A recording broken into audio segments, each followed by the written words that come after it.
Začíname teda s odovzdávaniami ocenení Superbrands 2025.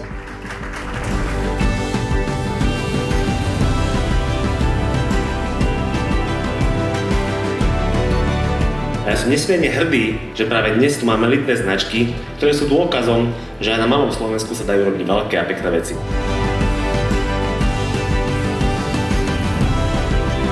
Ja hovorím, že mám rodinu, nie len rodinných príslušníkov, ako deti, ale aj rodinu moji manažéri. Aj tí zamestnanci sú naša rodina.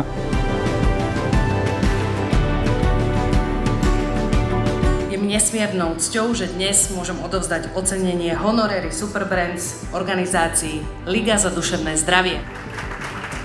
U nás na Slovensku je to v rukách neziskových organizácií, ako je napríklad tá naša. Vieme, že ako veľmi by to tomu systému mohlo pomôcť a preto ideme na to napríklad cez spájanie zamestnávateľov alebo iných významných organizácií, ktoré môžu urobiť veľmi veľa dobrej činnosti v tejto téme.